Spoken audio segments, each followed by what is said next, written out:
गिरीश आध्यात्मिक ज्ञान से प्रस्तुत अत्यंत कल्याणकारी श्री राम कथा में आप सभी का स्वागत है। हम अपने सभी दर्शकों को बता दें, ये प्रभु श्री राम की कथा अत्यंत शांति और सुख प्रदान करने वाली है। थोड़ा सा समय निकाल करके एक बार अवश्य सुने और आनंद प्राप्त करें, अपने जीवन में सुख और शांति का अनुभव करें। ये परम शांति और सुख प्रदान करने वाली महान रचना गिरीश आध्यात्मिक ज्ञान से प्रस्तुत की जा रही है। कल मैंने सुनाया था, भगवान प्रभु श्री राम ने बाली का वध कर दिया था और बाल से कठोरतम एवं मधुर संवाद भी हुआ था प्रभु श्री राम का। श्री बाली के सारे प्रश्नों का उत्तर प्रभु श्री राम ने भली भांति विधिवत दिया था और आज श्री बाली की अंत्येष्टि करने के उपरांत महारानी तारा का शोक और सुग्रीव को राज तिलक तथा अंगद को युवराज का प्रसंग प्रस्तुत किया जा रहा है। आप सभी से निवेदन है कि ध्यान से एक बार अवश्य सुने। ये परम सुख और शांति देने वाली श्री राम कथा। अब हम यहाँ पर शुरू कर रहे हैं आज का प्रसंग। जो सोचा था बाली ने अपने मन में काम, प्यार के बंधन में बंधे वही किया श्री राम। कहा बुला कर अनुज से पुर जाहि करऊ सब काज, राज देव सुग्रीव को अंगद को युवराज। तो प्रभु श्री राम लक्ष्मण जी को बुलाते हैं और कहते हैं कि लक्ष्मण जी आप पंपापुर को जाइए और महाराज सुग्रीव का राज तिलक और श्री अंगद को युवराज का पद ग्रहण कराना है। इस प्रकार लक्ष्मण जी को समझा के भगवान प्रभु श्री राम यहाँ पंपापुर को भेजते हैं। लक्ष्मण जी जाते हैं तो सुनते रहिए आध्यात्मिक ज्ञान में। यहाँ पर अब ये बताया जा रहा है कि श्री बाली ने मरते मरते भी प्रभु श्री राम से अपने मन की ही सारी बात मनवा ली। वो प्रस्तुत है यहाँ पर। धुंधुवी बजी पंपापुर में, जनता में हर्ष अपार हुआ। ईश्वर खुश रखे राजा को, ये चहुं दिस जय जयकार हुआ। दुख यहाँ प्रभु के दिल में है, निर्दोष बाली को मारा है। उस दुख में भरा यही सुख है, संकट से मित्र उबारा है। कहीं शोक अति हर्ष कहीं है, जिसकी आंधी आई है। श्री राम नाम के दो अक्षर में सब सुख शांति समाई है। तो यहाँ पर जनता भी पंपापुर की अत्यंत खुशी है कि उनको नया राजा मिल रहा है और भगवान प्रभु श्री राम के मन में ये दुख भी है कि मैंने निर्दोष बाली को मारा है और परंतु कुछ सुख भी है। वो सोच रहे हैं कि अगर मैं बाली का वध न करता तो बाली हमारे मित्र श्री सुग्रीव जी की हत्या कर देता। तो इस बात का भगवान को हर्ष भी है, सुख भी है और पंपापुर में कहीं शोक छाया हुआ है और कहीं खुशियां छाई हुई हैं। इस प्रकार जैसे तूफान आता है उसी तरह आज पंपापुर में हर्ष और शोक दोनों व्याप्त हैं। आगे सुनते रहिए आध्यात्मिक ज्ञान में क्या होता है। बाली का शरीर त्यागन करने के बाद महारानी तारा रानी आती हैं। तारा रानी उस समय खाती हुई पछाड़, आई पति की चिता पर रोती हुई दहाड़। दुखी हुए श्री राम भी सुन कर घोर विलाप, दिया ज्ञान उपदेश तब दूर किया संताप। तारा तारा बन गई सुन कर वो उपदेश, ज्ञान हृदय में छा गया दूर हुआ सब क्लेश। राजा बन करने लगा राज यहाँ सुग्रीव, उधर प्रबल शैल पर छाए करुणा शिव। तो दोस्तों, महारानी तारा आती हैं और अपने पति की चिता पर दहाड़ मार करके रोती हैं, और उनका रुदन देख करके भगवान प्रभु श्री राम भी दुखी हो जाते हैं। और उसके बाद भगवान प्रभु श्री राम महारानी तारा को ज्ञान का उपदेश देते हैं। जब महारानी तारा के हृदय में ज्ञान उपजता है भगवान श्री राम के उपदेश के द्वारा, तब उनके हृदय को शांति मिलती है और जो कष्ट समाया हुआ है उससे छुटकारा पा जाती हैं। और महाराज सुग्रीव जी राजा बन करके यहाँ राज करने लगते हैं। वहाँ भगवान श्री राम प्रबल शैल पर जो ऋषिमुख पर्वत में था वहाँ कुटिया बना करके रहने लगते हैं। वर्षा का समय है तो चतुर्मास के लिए भगवान श्री राम सोच रहे हैं कि बरसात के दिनों में सारा आवागमन अवरुद्ध हो जाता है। और श्री सुग्रीव जी से ये उन्होंने कहा भी था कि 1-2 महीने अपना 1-8 महीने राज्य अपना सुचारू रूप से संतुलित कर लीजिए, उसके पश्चात महारानी सीता की खोज करना अत्यंत आवश्यक है। तो भगवान प्रभु श्री राम यहाँ प्रबल शैल पर कुटिया बना करके रह रहे हैं और प्रतिदिन वहाँ सत्संग होता है। हम आगे सत्संग की बातें ही बताएंगे जो प्रभु श्री राम ने खुद अपने मुखार बिंदु से कही थी। आगे सुनते रहिए आध्यात्मिक ज्ञान में भगवान श्री राम का चतुर्मास में दिए हुए प्रवचनों का सत्संग। यहाँ पर भगवान श्री राम रह रहे हैं चतुर्मास में अपने प्रबल शैल पर सत्संग में कहते हैं एक दिन, कहा लखन से एक दिन धीरज तजि रघुनाथ, बरसा ऋतु भी आ गई गरज चमक के साथ।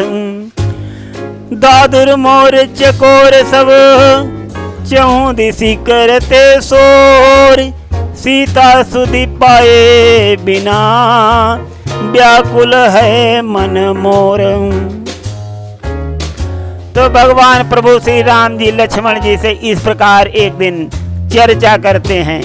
सुनते रहिए आध्यात्मिक ज्ञान में भगवान प्रभु श्री राम की अत्यंत निर्मल वाणी, जो अब 4 महीने सत्संग होगा प्रबल शैल पे।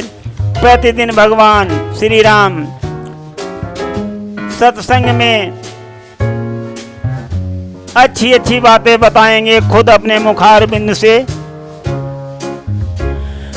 प्रभु श्री राम यहाँ लक्ष्मण जी से कहते हैं, जो चमक रही बिजली नभ में झट से आकर छिप जाती है, इसी तरह स्वार्थी नर से प्रीति न टिकने पाती है।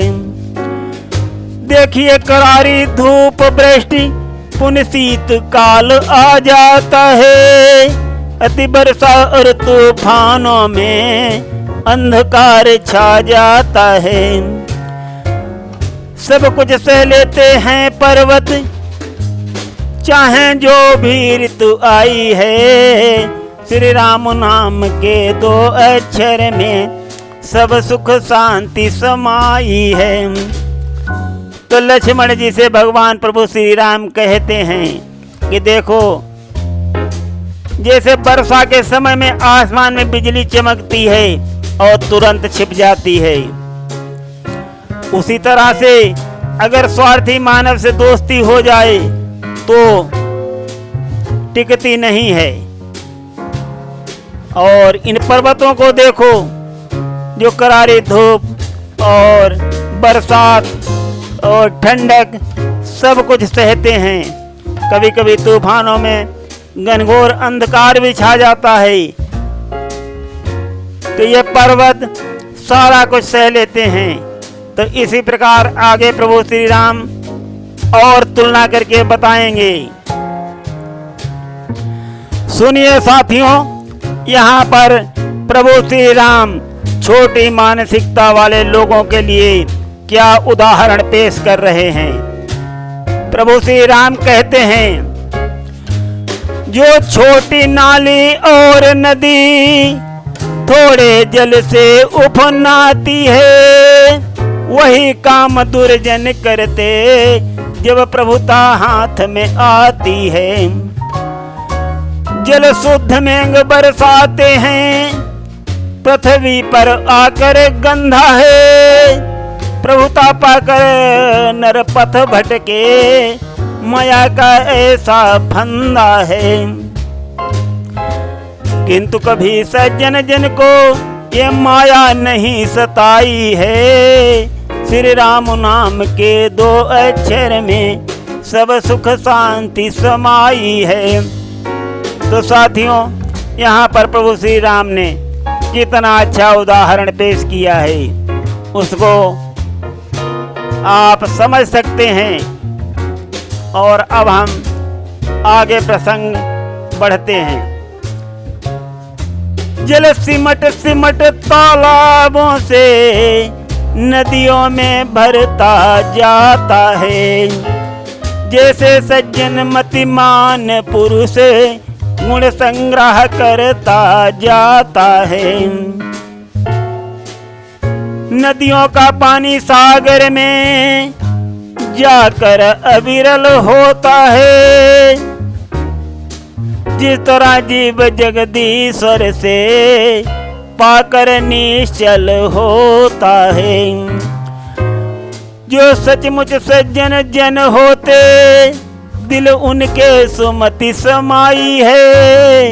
श्री राम नाम के 2 अक्षर में सब सुख शांति समाई है। तो प्रभु श्री राम जी कहते हैं कि जो छोटे छोटे नाले और तालाबों का पानी होता है, वो नदियों में भरता है। जैसे सज्जन पुरुष, मतिमान पुरुष अपने सद्गुणों का संग्रह करता है, एकत्रित करता है। कहीं से वो अच्छी वाणी सीख लेता है अथवा सुन लेता है, उसको ग्रहण करके, जैसे हम अपना पैसा बैंकों में जमा करते हैं, इसी बात जो सज्जन पुरुष, मतिमान पुरुष होते हैं, वो दूसरों के अच्छे गुण को ग्रहण कर लेते हैं और अपने संग्रह में, अपने अंतःकरण में डाल लेते हैं। समय समय पर वही गुण उनको अत्यंत काम में आते हैं। इस प्रकार से प्रभु श्री राम एक एक बात का सारांश बता के और उदाहरण भी प्रस्तुत कर रहे हैं। सुनते रहिए आध्यात्मिक ज्ञान में ये अत्यंत रोचक कथा। तो आगे सुनिए परम सुख और शांति प्रदान करने वाली अत्यंत रोचक और कल्याणकारी सभी गुणों से ओतप्रोत भगवान श्री राम एक एक बात को बता करके सबका उदाहरण प्रस्तुत कर रहे हैं। और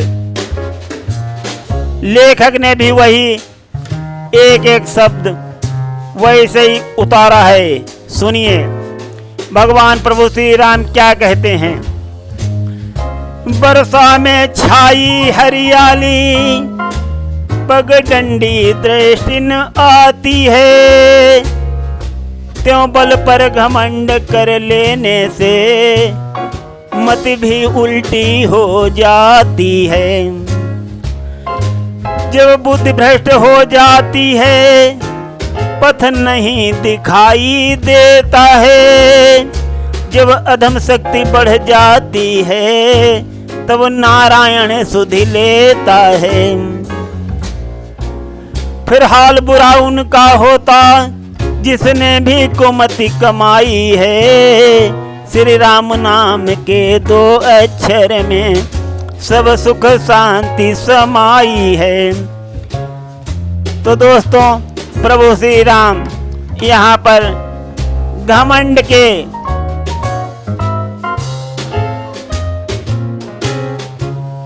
निस्तारण के लिए कितना अच्छा उदाहरण प्रस्तुत कर रहे हैं। प्रभु श्री राम कह रहे हैं कि घमंड ठीक उसी तरह है जैसे वर्षा में अत्यंत हरियाली होने से जो पगडंडी रास्ता है उस पर भी घास उगाती है और रास्ता दिखाई नहीं पड़ता। उसी तरह जब बल के घमंड में आदमी चूर हो जाता है तब उसे रास्ता नहीं दिखाई देता है और उसकी बुद्धि भी उल्टी हो जाती है और वही इंसान को पथभ्रष्ट कर देती है। और जब अत्यंत पथभ्रष्ट हो जाता है, जब उनकी संख्या अत्यंत अधिक बढ़ जाती है, अधमाई होने लगती है, तभी नारायण सुध लेता है। जब हालात बेकाबू हो जाते हैं, कोई जब उनको नहीं संभाल पाता है, तब स्वयं भगवान आकर के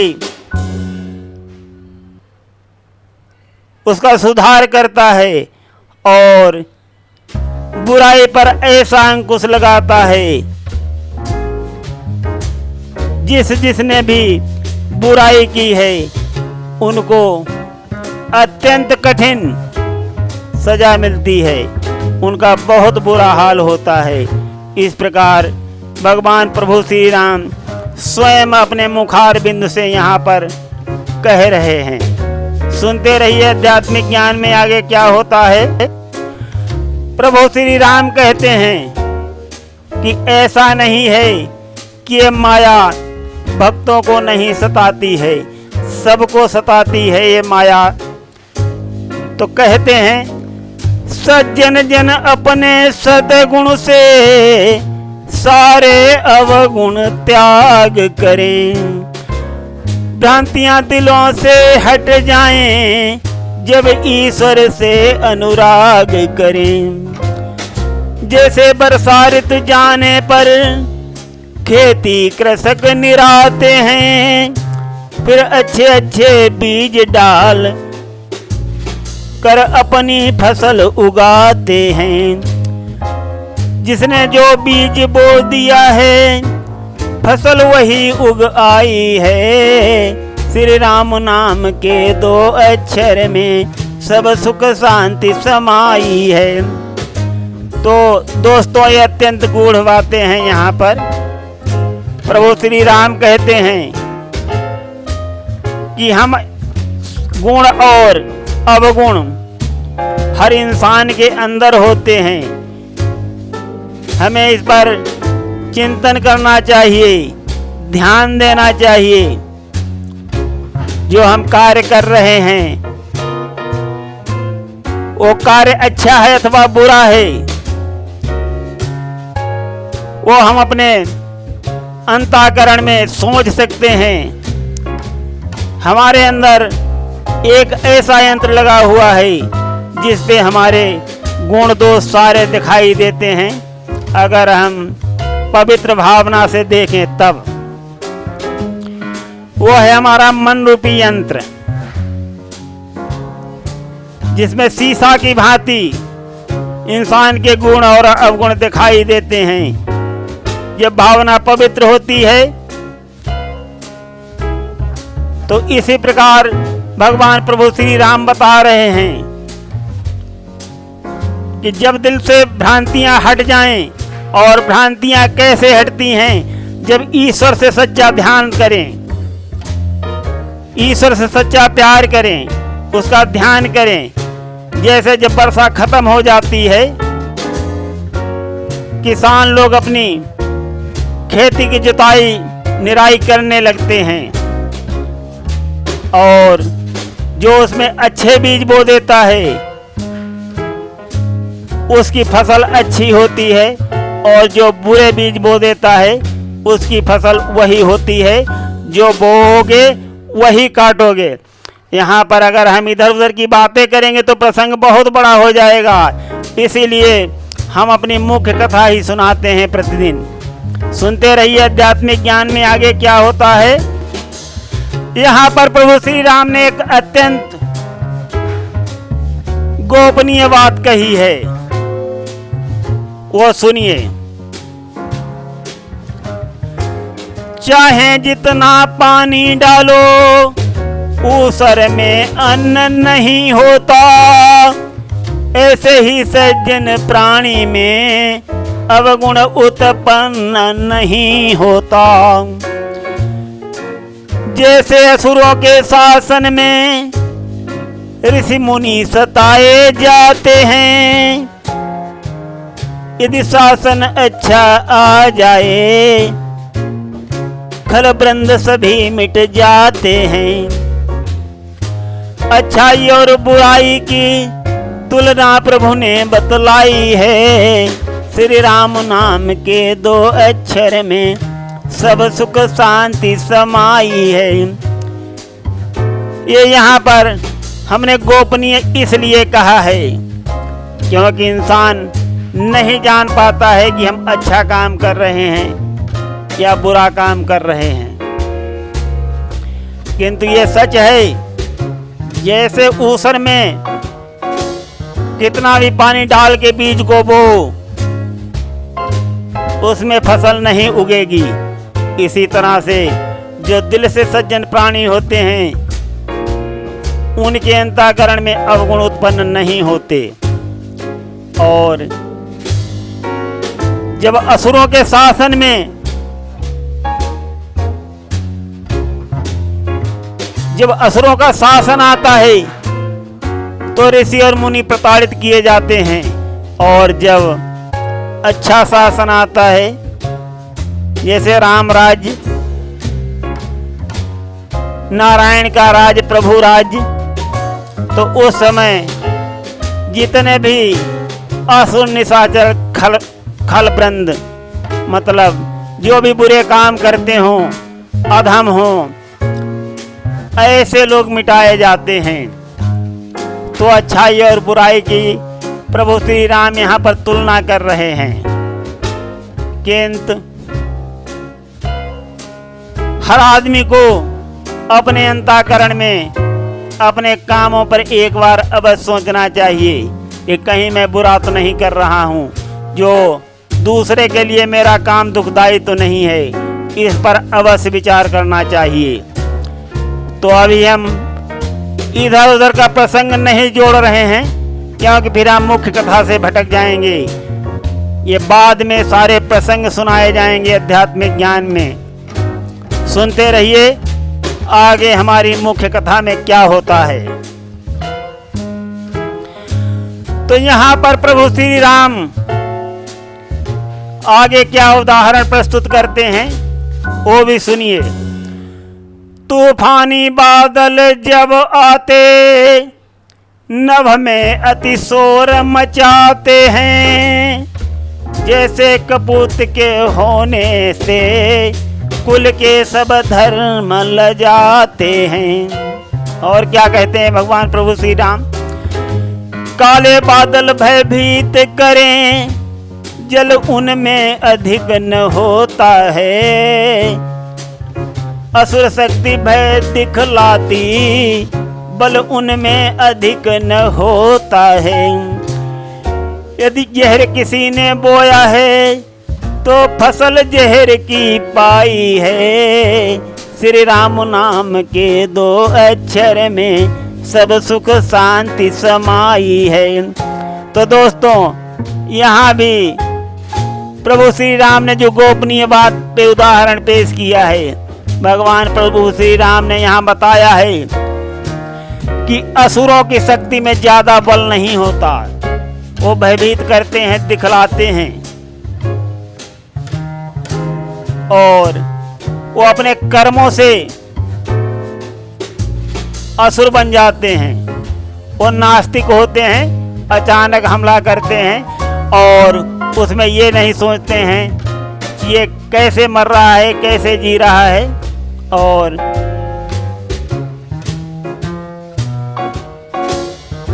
अचानक आदमी पर हमला करते। प्रभु श्री राम ने कहा तो असुरों में शक्ति ज्यादा नहीं होती और बहुत दिनों तक वो नहीं टिक पाती है। कोई भी असुर हो बहुत दिनों तक जीवित नहीं रहा है। ये नारायण प्रभु की वाणी है कि जो संसार की सृष्टि को नष्ट करने की कोशिश करता है वो शीघ्र ही नष्ट हो जाता है। प्रभु श्री राम ने यहाँ पर कहा है कि असुरों की शक्ति जैसे तूफानी बादल आते हैं, आसमान में शोर अत्यंत मचाते हैं और काले जो बादल आते हैं वो भी भयभीत करते हैं, लेकिन उनमें भी जल अधिक नहीं होता। अगर आप जहर बोओगे तो जहर काटोगे। तो इस प्रकार से प्रभु श्री राम उदाहरण प्रस्तुत करते हैं। आगे सुनते रहिए आध्यात्मिक ज्ञान में। पर्वत पर सत्संग में गुजरा चातुर्मास, पुन सीता का ध्यान कर प्रभु कुछ हुए उदास। राज्य मिले सुग्रीव को गया 3 साल, फंसकर प्रभुता फंद में भूल गया महिपाल। आशा थी जो हृदय में छूट रहा है धीर, अब तक क्यों चुपचाप हम बचन कहे रघुवीर। प्रभु श्री राम यहाँ पर 4 महीने तक चतुर्मास करने के उपरांत सुग्रीव जी ने भी कोई सुधि नहीं ली प्रभु श्री राम की। तब वो कुछ उदास हो जाते हैं और कहते हैं कि सुग्रीव को 1/3 साल मतलब 4 महीने गुजर गए हैं और वो भी प्रभुता पा करके उसके जाल में फंस गए हैं। हमें उनसे आशा थी कि वो ऐसा नहीं करेंगे, माया के जाल में नहीं फंसेंगे, किंतु ऐसा नहीं हुआ और हम भी अभी तक चुपचाप बैठे हैं। तो पता नहीं सीता किस हाल में होंगी। भगवान प्रभु श्री राम को माता सीता की याद आती है और लक्ष्मण जी से कहते हैं, बरसा भी सारी बीत गई है, लखन शरद ऋतु आई है, हम हाथ पे हाथ धरे बैठे, कुछ नहीं सिया सुधि पाई है। कपिपति पर बहुत भरोसा था, लगता वो भी दूर हुआ, कुछ याद न उसने की मेरी, वो माया के मद चूर हुआ। इसमें कुछ दोष न उसी का है, ये माया की प्रभुताई है। श्री राम नाम के 2 अक्षर में सब सुख शांति समाई है। भगवान प्रभु श्री राम जी यहाँ पर लक्ष्मण जी से कहते हैं कि सारी वर्षा भी बीत गई और अब शरद ऋतु आ गई है लक्ष्मण जी, किंतु हम हाथ पर हाथ धरे हुए चुपचाप बैठे हैं और सीता की सुधि कुछ भी नहीं मिली है। कपिपत पर महाराज सुग्रीव पर हमें भरोसा था, वो भी लगता दूर हो रहा है। और श्री सुग्रीव जी भी माया मोह में फंस करके हमारा ध्यान विसार दिया है। इसमें श्री सुग्रीव जी का कोई दोष नहीं है, ये माया की ही प्रभुता दिखाई पड़ती है। और इस प्रकार से प्रभु श्री राम श्री लक्ष्मण जी से अपने वचन व्यक्त करते हैं। आज हम प्रसंग को यहीं पर विश्राम देंगे। आगे का प्रसंग जो बाद में सुनाया जाएगा। सुनते रहिए आध्यात्मिक ज्ञान में। धन्यवाद।